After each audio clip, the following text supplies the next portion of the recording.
बड़ी शिद्दत के साथ चुनाव लड़ा है और बड़ी अच्छी स्ट्रैटेजी के साथ चुनाव लड़ा है, बड़ी मेहनत की है, किसी चीज़ में कोई कसर नहीं छोड़ी।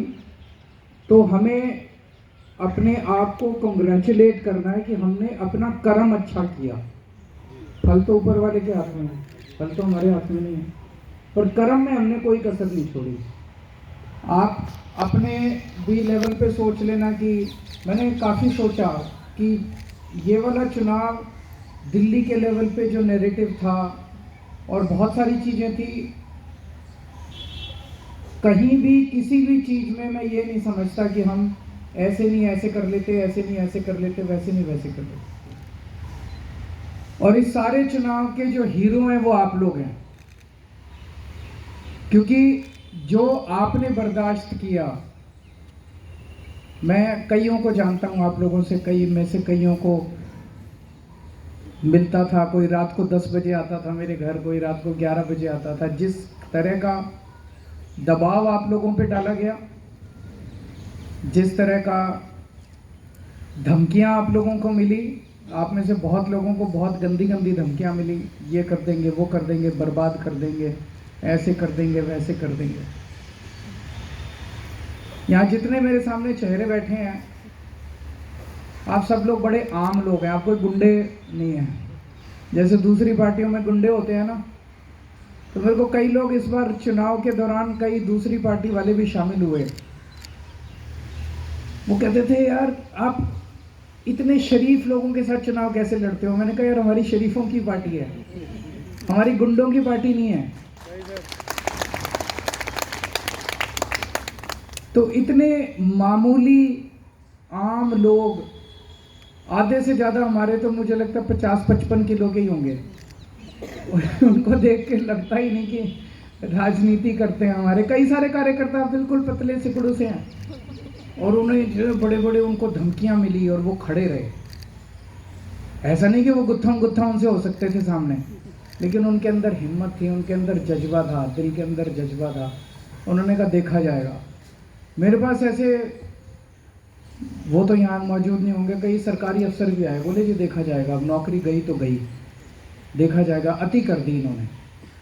तो उसके सामने आप लोग खड़े रहे, ये कोई छोटी बात नहीं थी, ये बहुत बड़ी बात है, ये बहुत बड़ी बात है। इन लोगों को ये लगा था कि ऐसे कर लेंगे तो गुंडागर्दी करके तो एकदम वॉक ओवर होगा। वॉक ओवर नहीं दिया हमने, हम अच्छा लड़े। उन्होंने लाखों रुपए, आप में से मेरे को पता है किस किस को ऑफर किए थे, कई लोगों को लाखों लाखों रुपए ऑफर किए। आप लोग टूटे नहीं, है ना? आपको भी किया था, वो देखो सबके हाथ उठ रहे हैं। पैसे ऑफर हुए, कईयों को पैसे ऑफर हुए, धमकियां भी कईयों को मिली, पैसे भी कईयों को ऑफर हुए, आप लोग टूटे नहीं। ये आपका भगवान के साथ रिश्ता है, जो आप लोग टूटे नहीं, आप सच्चाई के रास्ते पे अडिग रहे। मेरे साथ तो रिश्ता है ही है, वो रिश्ता जिंदगी भर चलेगा। ये रिश्ता एक चुनाव का या 2 चुनाव का नहीं है, ये रिश्ता जिंदगी भर चलेगा। लेकिन ये जो आप सच्चाई के रास्ते पे डटे रहे, ये धर्म का रास्ता है, और इस पे आपको अपने ऊपर गर्व होना चाहिए। आपको मायूस नहीं होना, जरा सा भी मायूस नहीं होना, जरा सा भी कमजोरी नहीं लानी। हम राजनीति में किस लिए आए थे? हम राजनीति में सत्ता का खेल खेलने के लिए नहीं आए थे इनकी तरह। आज 10 साल हो गए राजनीति में, हमने पैसा नहीं कमाया। ये जितने आरोप लगाते हैं, लेकिन जनता जानती है, अगर जनता को पता नहीं हो, हमने एक पैसा नहीं कमाया। हमने भी अगर इनकी तरह पैसा कमाया होता तो ये 1100 बांट रहा था, सोने की चेन बांट रहा था, हम हीरे की चेन बांट देते। ये एक जूता दे रहा था, हम 2 जूते की जोड़ी दे देते। हेलो हेलो हेलो, हम भी बांट सकते थे, हमारे पास बांटने के लिए नहीं था, और ना हम बांटना चाहते। हम इस किस्म की राजनीति खत्म करने के लिए आए हैं, इस किस्म की राजनीति करने के लिए नहीं आए, इस किस्म की राजनीति का सामना करने के लिए आए हैं। इसमें चाहे जितना टाइम लगे, लेकिन राजनीति को साफ करना, इस गुंडागर्दी और पैसे के बल पे जो चुनाव लड़े जाते हैं और जीते जाते हैं, हमने 2 चुनाव जीत के दिखाए, आगे भी जीत के दिखाएंगे। ईमानदारी से जीत के दिखाएंगे, बिना पैसे के जीत के दिखाएंगे, शराफत से जीत के दिखाएंगे, बिना गुंडागर्दी के जीत के दिखाएंगे। तो मायूस नहीं होना। दूसरी बात, 2010 याद करो, 2010 में कोई केजरीवाल को जानता था? कोई नहीं जानता था इस देश में। 2011 में अन्ना आंदोलन हुआ, 2013 में पार्टी बनी, 12 में पार्टी बनी नवंबर में, और 13 में हमारी सरकार बन गई। कोई सोच भी नहीं सकता था कि एक नई पार्टी आएगी और सरकार बनेगी। तो कुछ तो ऊपर वाले का कुदरत का खेल था, कुछ तो ऊपर वाले का चमत्कार था। तो ऊपर वाले ने कहा भाई दिल्ली की जिम्मेदारी संभालो। हमने ऊपर वाले की आज्ञा मानी, दिल्ली की जिम्मेदारी संभाली। 10 साल दिए ऊपर वाले ने। 10 साल में हमने पूरी ईमानदारी के साथ ऐसे ऐसे काम किए जो 75 साल में इस देश के अंदर कोई पार्टी नहीं कर पाई। अब ऊपर वाले को कोई और मंशा है, तो ऊपर वाले ने हमारे को कहा भाई बस इतना ही था। तो ठीक है, अब जब सत्ता से बाहर हैं, सेवा मत छोड़ना। अपने अपने इलाके में जो आप जनता की सेवा कर रहे थे, सेवा करते रहना।